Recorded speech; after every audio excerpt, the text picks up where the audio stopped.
আরে মনি, তুমি স্কুলে যাও? স্কুলে কি শিখছো? কি শিখেছে টিচার? তোমার কি শিখেছে? এবিসি গুলো বলো তো।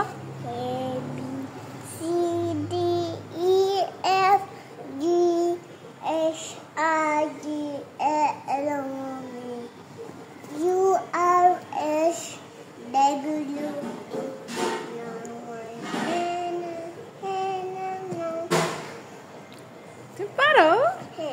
Thank you.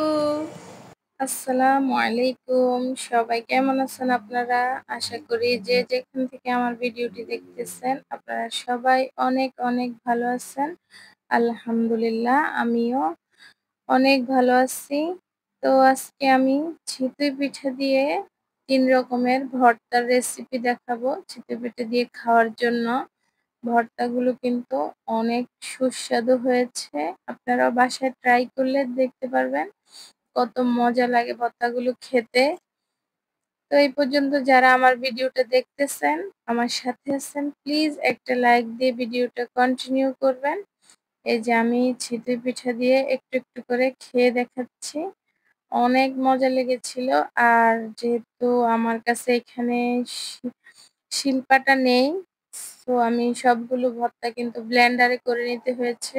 আপনারা পাটায় বেটে নিবেন, কারণ পাটায় বাটা ভর্তা কিন্তু আলাদা একটা স্বাদ আছে, এটা সবাই আমরা ভালো করে জানি। তো আমার কাছে যেহেতু পাটা নেই, সেই জন্য আমি ব্লেন্ডারে করে নিয়েছি। আর আমার মতো যাদের কাছে পাটা থাকবে না, তারাও আপনারা চাইলে কিন্তু ব্লেন্ডারে এই ভর্তাগুলো করে নিতে পারেন। দেখেন ভর্তাগুলো দেখতে যেমন লোভনীয় হয়েছে, খেতেও অনেক সুস্বাদু হয়েছে। আমি ফার্স্ট বানাবো নারকেল দিয়ে একটা ভর্তা, শুকনা মরিচ, রসুন দিয়ে, নারকেল দিয়ে। যেহেতু চিতই পিঠার সাথে এমনিও নরমালি নারকেল গুড় খেতে অনেক ভালো লাগে, সো নারকেলের ভর্তাটা কিন্তু অনেক টেস্টি হয়েছিল আর খেতেও অনেক মজা লেগেছিল। তো এইখানে আমি প্রথমে কাঁচামরিচ, শুকনো মরিচ, পেঁয়াজ, রসুন এগুলো একটু ভালো করে তেলে ভেজে নিব। তেলে ভেজে নিয়ে পরে নারকেলের সাথে একসাথে এটা আমি ব্লেন্ড করে নিব। তো আপনারা আমার সাথেই থাকেন আর দেখতে থাকেন আমি কিভাবে ভর্তাগুলো তৈরি করেছি। আপনারাও চাইলে এভাবে তৈরি করে নিতে পারেন। তবে যাদের দেখা যায় যে ভর্তা পাটায় বাটতে অনেক কষ্ট হয়, তারা চাইলে আমার এই পদ্ধতিটা ব্যবহার করেও ভর্তা খেতে পারেন।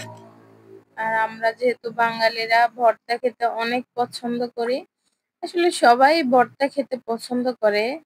এই দেশ আমি যেখানে থাকি মালয়েশিয়া, ওরাও এখানে একটা ভর্তা করে লাল মরিচ দিয়ে, যদিও ওদের ভর্তাটা কিন্তু মিষ্টি আর ঝাল।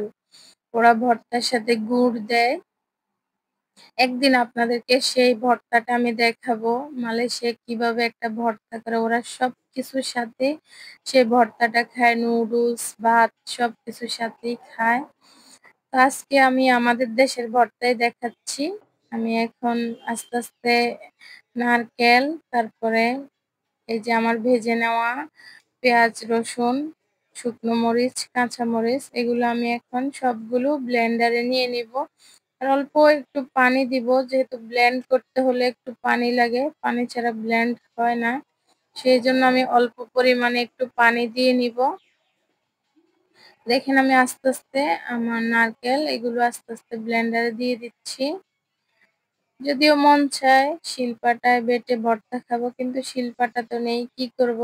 সেই জন্য এই ব্যবস্থা, ব্লেন্ডারে করে নেই।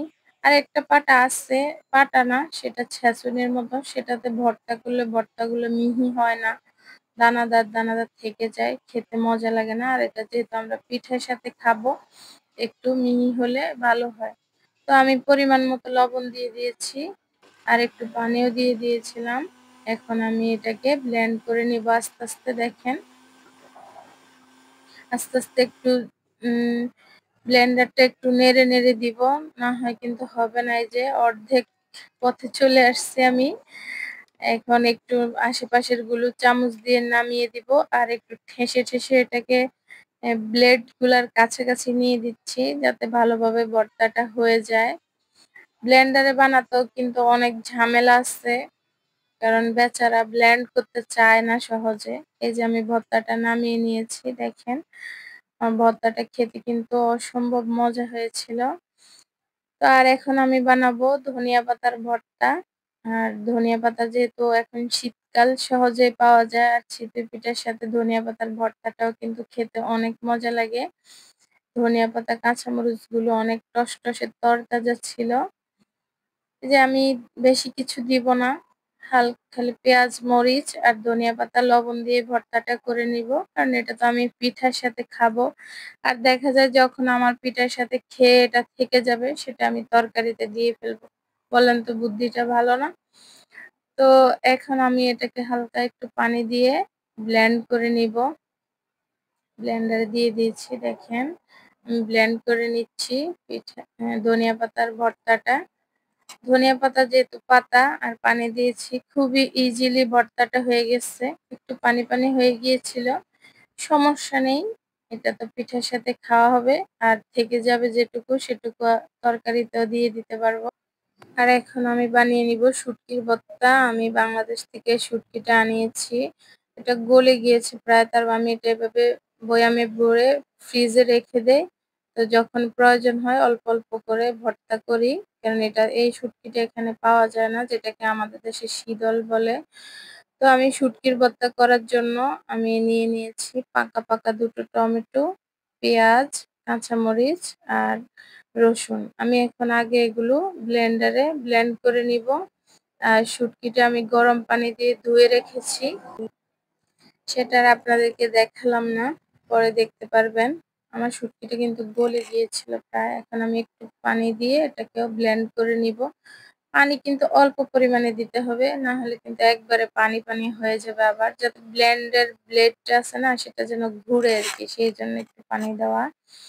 আমি এখন চুলায় একটা প্যান বসিয়ে দিয়ে সেটাতে পরিমাণ মতো তেল দিয়ে নিয়েছি। এখন আমার যে পেস্টটা ছিল টমেটোর সেটা আগে দিয়ে দিব। দিয়ে এটার মধ্যে আমি পরিমাণ মতো লবণ, তারপরে একটু হলুদের গুঁড়ো, একটু লাল মরিচের গুঁড়ো দিয়ে দিব। শুটকির ভর্তা এভাবে তেলে ভাজার সময় যদি একটু লাল মরিচের গুঁড়ো আর একটু হলুদের গুঁড়ো দেন, কালারটা কিন্তু সেই আসবে।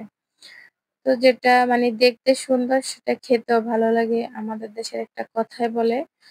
তবে সবকিছু আবার এইরকম না কিন্তু। এই যে আমার শুটকিটা যে ধুয়ে রেখেছি গরম পানি দিয়ে দেখেন কিরকম হয়ে গেছে গলে, গলে। সেজন্য আমি আর এটাকে ব্লেন্ড করি নাই। যদি এটা অবশ্যই না গলতো তাহলে আমি পেস্টের সাথে কিন্তু ব্লেন্ড করে নিতাম এটাকে। তো যাক, ও আমার একটা কাজ আগে থেকে বাছিয়ে দিয়েছে। আমি তখন শুটকিটা দিয়ে দিয়েছি। আর এটাকে আস্তে, আস্তে নেড়ে-চেড়ে যখন পানিটা প্রায় শুকিয়ে আসতেছে, তখন আমি ধনিয়া পাতা কিছু কুচা করা দিয়ে দিয়েছি। আর এটাকে আমি ভালোভাবে এখন শুকিয়ে নিব। তারপরে তৈরি হয়ে যাবে আমার মজাদার সেই শুটকির ভর্তা। শীতল শুটকির ভর্তা এমনিতেও খেতে কিন্তু দারুণ মজা লাগে, আমরা সবাই জানি। তো আপনারা আমার সাথে থাকার জন্য আপনাদেরকে অসংখ্য, অসংখ্য ধন্যবাদ। আপনারাও বাসায় ট্রাই করে খেতে পারেন এই মজাদার ভর্তাগুলো চিতই পিঠার সাথে। খেতে কিন্তু অসম্ভব মজা লাগে। আর থেকে গেলে ভাতের সাথেও খেয়ে নিতে পারেন। তো আজ এই পর্যন্তই। সবাই ভালো থাকবেন। আল্লাহ হাফেজ। আসসালামু আলাইকুম।